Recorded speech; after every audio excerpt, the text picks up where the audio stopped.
Hi, this is Craig from Sulcata Grove, and it is early June in 2018, and we are going to do a walkthrough of our mangoes and just kind of take an update and see how they're looking this year.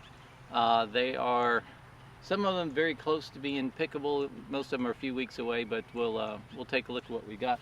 We're going to start here with the Cogshall, or Cogshall, depending on who you ask.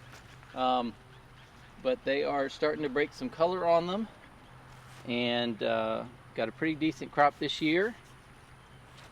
And Cogshall is not one of my favorite tasting mangoes, but it's not bad, and it's a semi-dwarf tree, so a lot of people just like it for it's got a good, nice compact growth habit to it, and it does produce pretty well. So next up is our Pickering, and Pickering is a true dwarf mango. It's maybe the only really true dwarf that I can think of right now, but as far as the fruit goes, it's an excellent variety.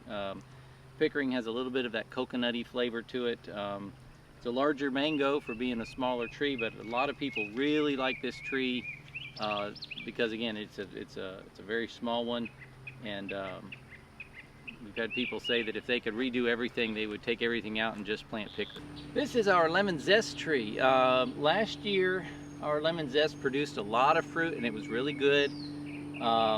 This year, it's got about maybe half a dozen pieces of fruit on there.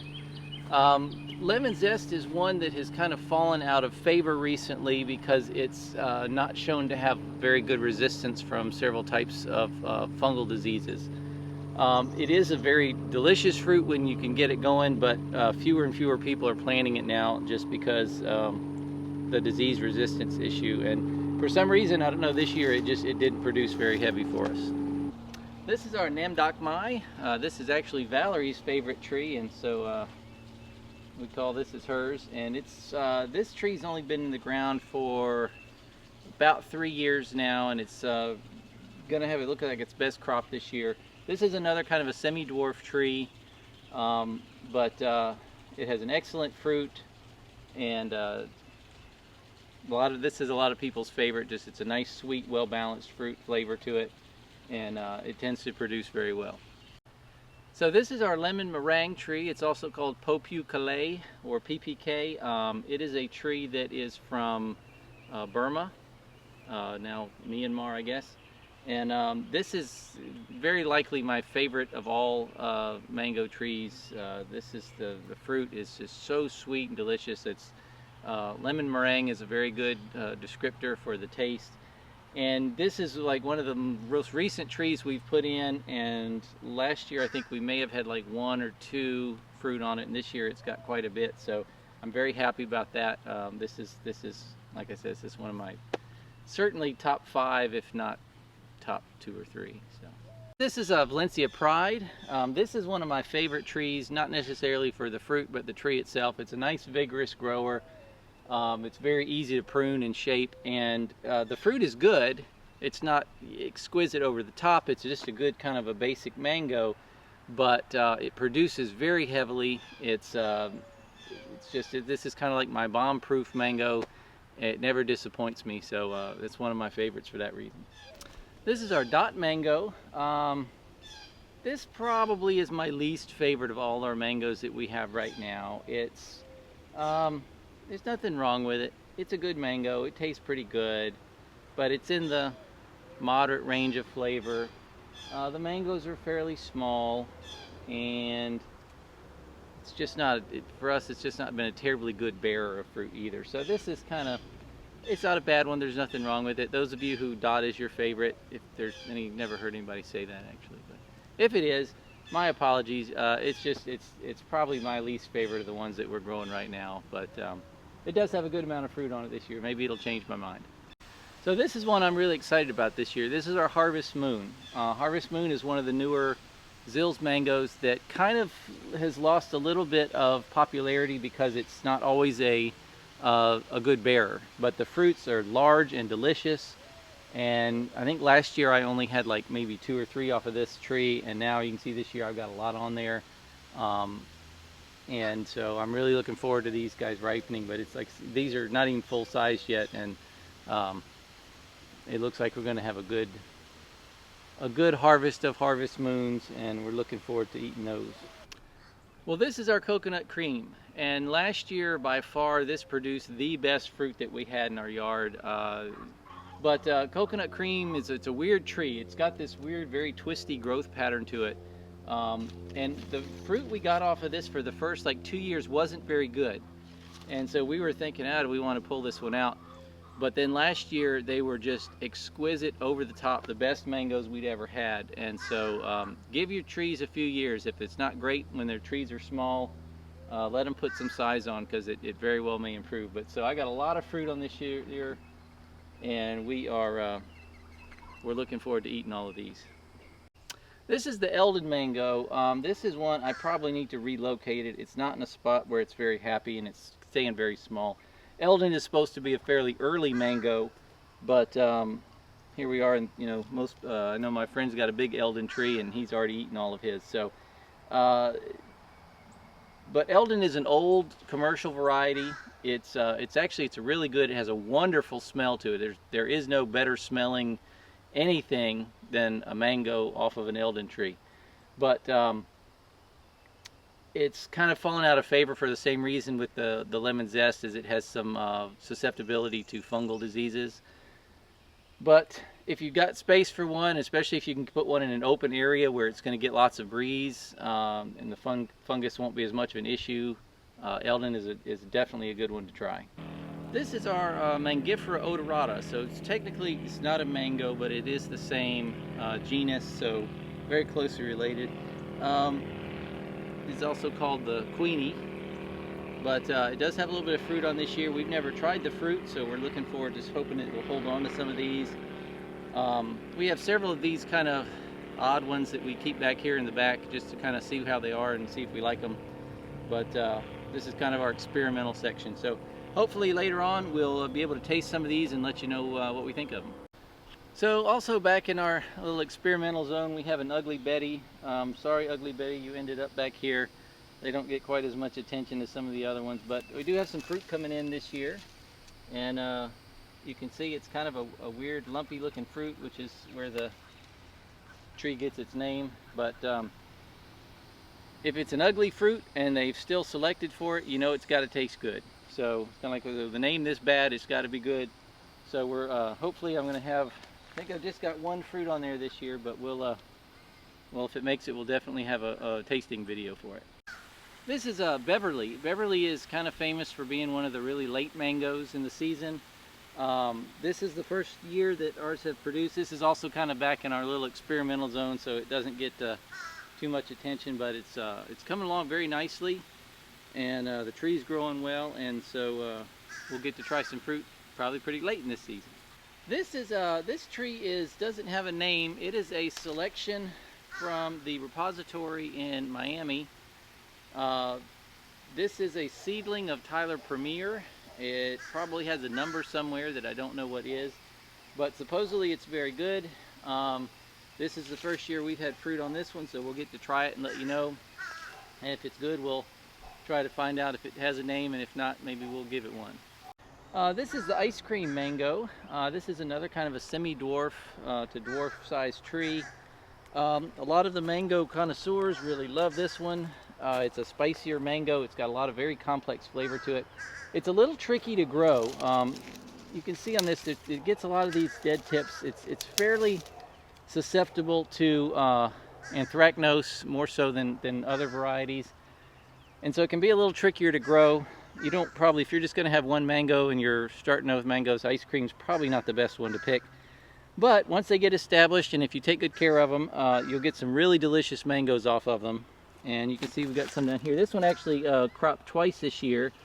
It had a really fairly vigorous first bloom, set a lot of fruit, and then it dropped a lot of it, and it actually came out with a second bloom that's has some smaller ones on there now. So we have two different sizes of fruit on this tree, which isn't not unusual for a mango, but it's nice because it spreads it out over a little bit more time when they're ripening. All right, now this is another one of my favorites here. This is the sweet tart. This is another one of the Zill's newer varieties. And this, I think we maybe had just a couple of pieces of fruit on there this year, and this year it is just absolutely covered. And these are wonderful, wonderful mangoes. These are really delicious. Hopefully we'll have a chance to do later on in the season, do some tastings with these, and actually I'm sure we will, because these are really, really good.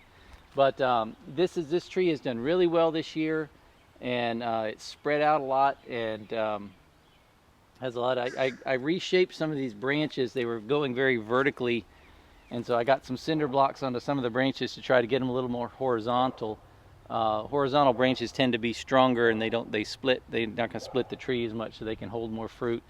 But yeah, so these a lot of good fruit on here. Looking forward to eating it. So this is my peach cobbler tree, another Zills variety, and this is a really vigorously growing tree. This tree, we were having some tree work done on some eucalyptus trees, and this tree got sheared off down one side. I didn't think the tree was even going to live. And now you really, it's only been a couple years, and you can't even tell where in the scar where half of this tree was gone, and it's completely grown back in. It's put on maybe 5 feet of growth this year. It's really going crazy. And so I would say, wow, that's probably getting too much nitrogen, but it's not. Look at this, it's got a nice heavy fruit on it. Ooh, green anole. Oh, cool. These are what all the brown anoles have displaced. We love seeing these, knowing that they're still around. So you're welcome here, green anole. But this is another one I've tasted the fruit years ago. I don't remember much about it other than it did taste very peachy. So we'll do a tasting later on and see how they compare to some of the other ones. But as far as a tree growth goes, it's very vigorous. I probably wouldn't recommend it if you have a small space, because it seems like it's going to be one that's going to grow very quickly. This is another one of my younger trees. It's only been in the ground for maybe a year and a half, something like that. But this is a fruit punch, which is another one of my top tier favorites of the New Zills varieties.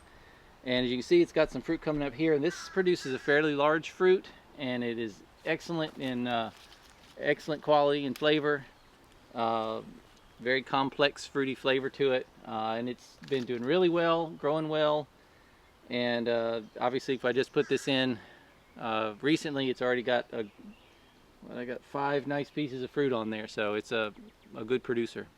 So this is my cotton candy. This is again another of the newer Zills varieties. This one's been in just basically a year in the ground. No fruit this year. It's not quite ready yet, but it is growing nicely. It's got a lot of new growth coming in, and so we'll have to keep you posted next year on how this one does. This is our Southern Blush. This is another variety that is not recommended by some anymore because of fungal issues, and this one has gotten some fungal issues this year. It did still produce a little bit of fruit. It doesn't look really very nice. When these things though are healthy, it's one of the most beautiful mangoes. It's all the name says it all. It's got oranges and reds. It's a beautiful piece of fruit, and it tastes pretty good too. This one though, we had a big mulch pile 6 feet tall that was right up next to this one for most of this year while we've been distributing all this mulch around. And so this one probably got a little extra fungal pressure from being that close to all that mulch and shaded by it for most of the day. So really this year I'm going to really work on keeping this fungicide on here and see if we can get this thing healthy again. If not, I'm probably going to top work it with something else. This is a Pina Colada tree. This is one that's given me a hard time. Now I had the fruit from this, not this particular tree, but I've had Pina Colada the fruit, and it's really, really good. And so I was really excited about this tree, and I've just had a really hard time getting it established. I mentioned on some other videos, I've inarched an extra root system into this to see if I could give it a jump start. And it is finally putting out, you can see it's got all this new flush on there. It is finally starting to grow some, but this has been in the ground for like maybe 4 years, and it's still this small. It does have a little bit of fruit on it this year, but not much. I'm not even sure if that's going to hold on. But I've had other couple people talk where they've had some trouble getting these started, and other people stuck them in the ground and they've done great. So it may be more of a rootstock compatibility issue with this particular cultivar, or it may just be the luck of the draw, or have to do with the soil. There's something about these that are sometimes picky, but not always. But it's worth trying just because the fruit is really, really good. So yeah, if you guys want to, if you guys are growing Pina Colada and you've had different experiences with them, leave us a comment because we'd like to hear about it. And to me, even with the trouble, it's still worth growing this one. All right, this is Glen, good old Glen. This is one of those, kind of like the Valencia Pride, where it's not that the fruit is that amazing, it just produces so much and so well. And it's a good fruit, there's nothing wrong with it. It's kind of your basic mango. But man, this tree just wants to put out fruit. This thing was putting out fruit when it had been in the ground for a year. And it's a powerhouse producer. It had actually some, I think I ate one of these yesterday, that was kind of fell off, and it was probably not fully ripe, and it was still not bad. So you know, if you want something that's just that's not gonna disappoint, Glen is a good choice. If you're looking for, you know, the really amazing flavor profiles, it's probably not the one. But if you've got room for some extra trees, I like to have one because it's always got good fruit on it. And this is Maha Chanok. Maha Chanok is a really delicious mango. It's very easy to tell the shape of the fruit. They're very long and sigmoidal and skinny looking. And this is the first year that our Maha has produced a lot of fruit, and it really is, it's about got as much on it as the Glen does. It's very good. It's loaded with fruit this year. I'm hoping that they all ripen fully. But this is another one that you got to try it. It's really good. Definitely worth growing. And I've had absolutely no problems with this tree at all. So I hope you've enjoyed our early summer walkthrough of mangoes this year. We're going to put a link down below to Alex Salazar's website. He's got some really great information on different varieties of mangoes and suggestions for what works well. But we'll keep you updated, and hopefully it won't be too long before we've got some new tasting videos coming along. And so thanks for watching, and we'll see you next time.